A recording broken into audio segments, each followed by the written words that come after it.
Cabría una aclaración liminar, y es que el ejercicio de la abogacía tiene normas de ética no reunidas en un código, más sí en sendas disposiciones normativas. Una de ellas es la ley que regula el ejercicio profesional y otra es el reglamento interno que fue aprobado oportunamente por una asamblea de abogados. En esas disposiciones están una serie de pautas que deben guiar el ejercicio de la abogacía por parte de los profesionales, la creación de un tribunal de ética y disciplina que frente a denuncias concretas que se pueden hacer por los magistrados, por otros abogados, por particulares, o puede inclusive iniciarse una causa de oficio, allí se juzgan las presuntas inconductas en las que pueden incurrir los abogados en el ejercicio de la profesión y se determina cuáles son las sanciones que eventualmente y en base a la gravedad de las mismas se pueden aplicar. O sea, concretamente, no existe un código de ética completo, más sí leyes que regulan cómo debe ejercerse la profesión. Eso no sucede con respecto a los magistrados y por eso sí existe un proyecto para impulsar, digamos, en el ejercicio de la judicatura un código de ética. Por otra parte, el Colegio de Abogados sí presentó oportunamente un proyecto en la legislatura que ya perdió estado parlamentario, en virtud del cual se motoriza una ley de ética pública, que es la que debiera observarse, digamos, por todos aquellos que llegan a la función pública, y se determinan una serie de requisitos y condiciones para evitar que se multipliquen los casos, digamos, de nombramiento, de parientes, etcétera, etcétera, que es un tema que tuvo mucha actualidad en la provincia toda, por una costumbre arraigada que existe en el medio, en nuestra sociedad, de acudir al nombramiento de parientes, amigos, etcétera, sorteando la necesidad de respetar pautas que prioricen, digamos, la idoneidad y los méritos del postulante. Aclaramos que la pérdida de estado parlamentario se da cuando no hay interés en el tratamiento de un proyecto de ley y se lo deja en un cajón, ¿no? Exactamente. De alguna manera hay que aclarar que es un tema en el que estaba preocupada y está involucrada la sociedad toda. Digamos, el colegio en momento alguno pretende que lo que propone sea aprobado a libro cerrado y sin discusión. Un proyecto de ley, como todo proyecto humano, es perfectible desde ya.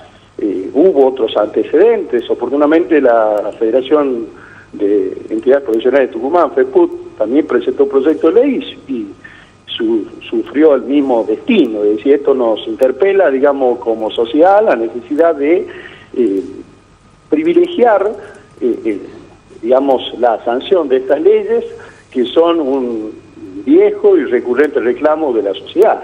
Así que realmente requiere pautas orientativas tendientes a determinar cómo debe ser el comportamiento de quienes los representen, es decir, del funcionario público, del magistrado, de quien trabaja en la administración pública ejerciendo cualquier función de gobierno.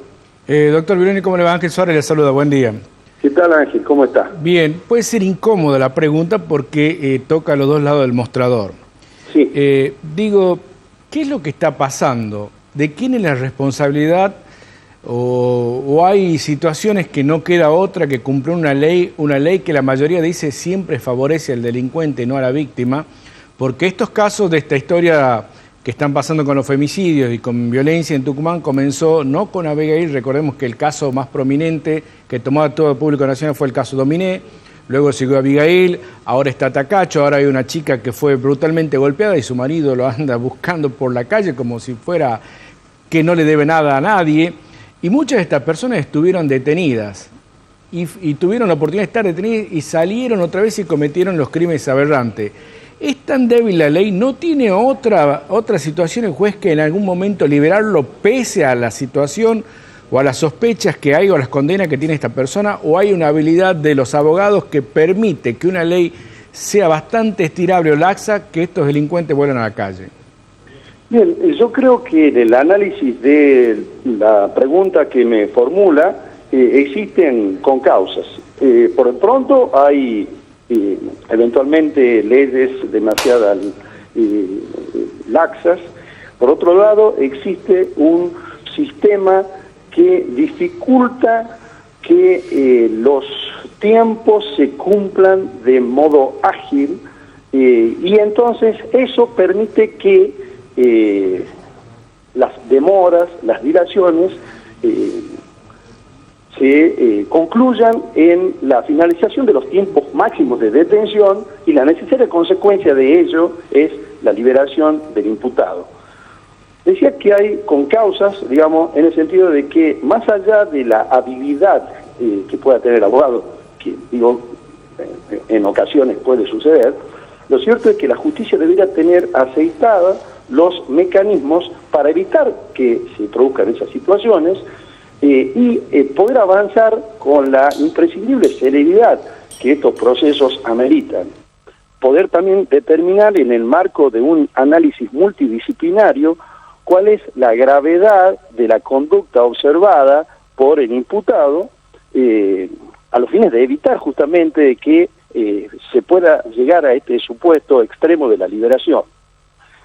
Creo que puntualmente que en este caso el Estado es evidente que ha fallado.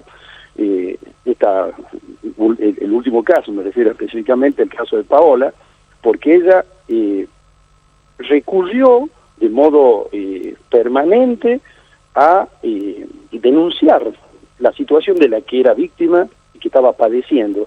Y eso no puso en movimiento los mecanismos de la justicia, digamos, para poder valorar y ponderar la gravedad de los hechos y del comportamiento de la persona que estaba siendo denunciada. Y es lo que posibilitó finalmente que tuviese ese fin trágico.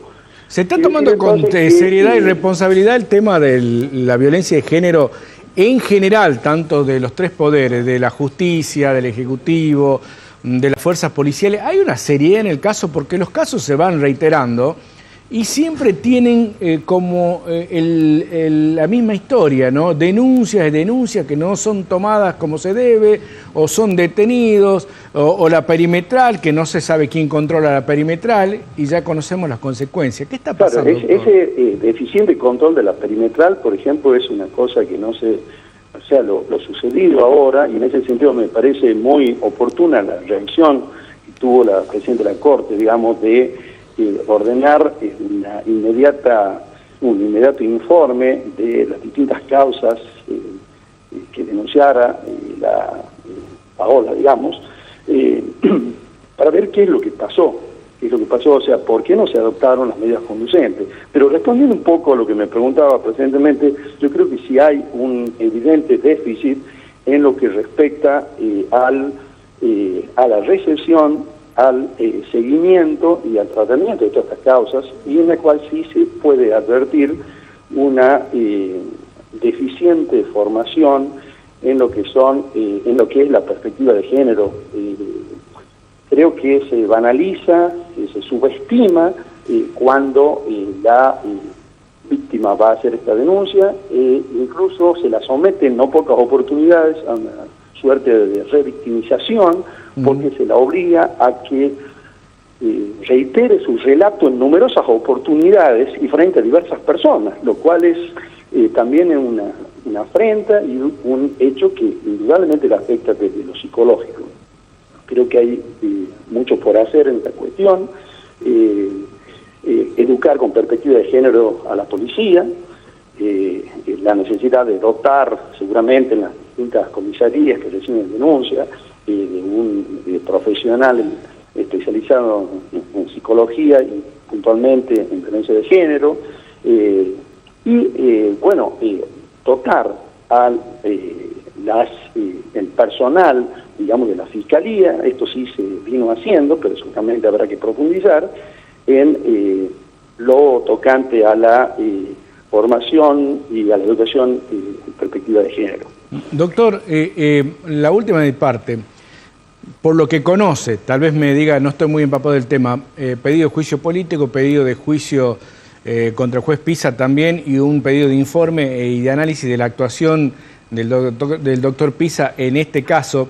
¿Cómo cree que fue la actuación de Pisa? ¿Fue correcta? ¿Hubo una falencia muy grave? ¿O volvemos al tema que esta ley es tan elástica para el delincuente y tan reducido para la víctima que siempre el delincuente se sale con la suya pese a que un juez pueda tener o no una idea? Bien, yo creo que habría, a los fines de responder con absoluta solvencia y con mayor seriedad a la pregunta que usted me hace, habría que tener una información respecto a cuáles fueron los motivos por los cuales estas diversas causas no se acumularon en un expediente único. Creo que esta falencia, que aparentemente habría existido, puede bien catalogarse como razón determinante de lo que finalmente ocurrió, porque seguramente si ellas se concentraban en un único expediente, las medidas que podían tomarse con respecto al imputado hubieran sido de otra índole, de otro tenor, y quizás no hubiera llegado a este final trágico que finalmente tuvo. Es decir, hay una información pendiente, una duda que deberá ser aclarada por el Ministerio Público Fiscal y que coadyuvará indudablemente a deslindar responsabilidades.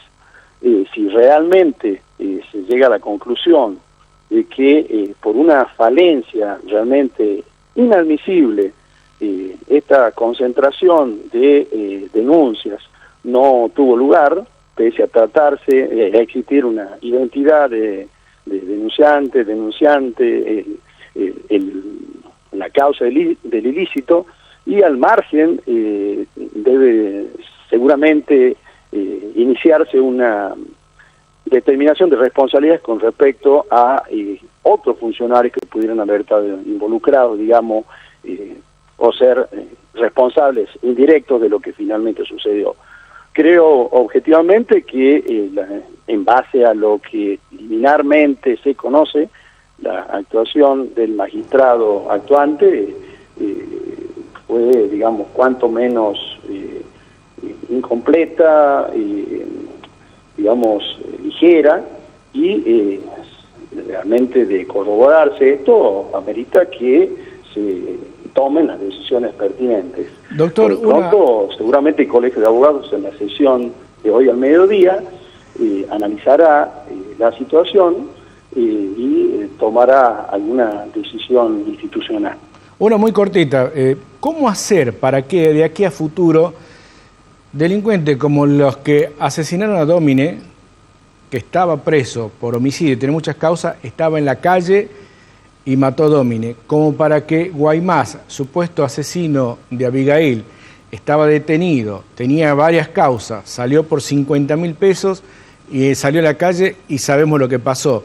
Para que el caso de Paredes Pareja, que tenía varias denuncias, lo mismo, estaba cerca de la víctima y sabemos lo que pasó, para que esto no vuelva a suceder. ¿Qué es lo que hay que hacer desde la justicia o desde la modificación de la ley para que gente que tendría que estar adentro esté adentro y no afuera y se eviten los crímenes y el dolor de una familia?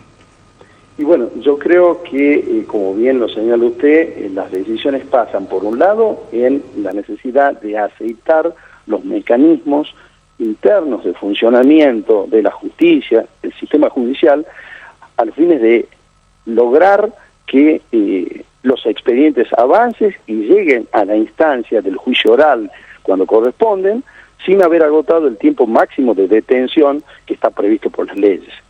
Sin perjuicio de eso, y desde el punto de vista de la legislatura, probablemente habría que analizar esta situación y ver si es que realmente, sobre la base de un análisis estadístico serio, esta mora que existe muchas veces en resolver y que posibilita que la liberación de delincuentes o de imputados que tienen un currículum peligroso en su haber, hay que ver si es que no resulta necesaria la multiplicación de las fiscalías y la multiplicación de los juzgados a los fines de lograr que las causas se investiguen y se resuelvan en tiempo útil.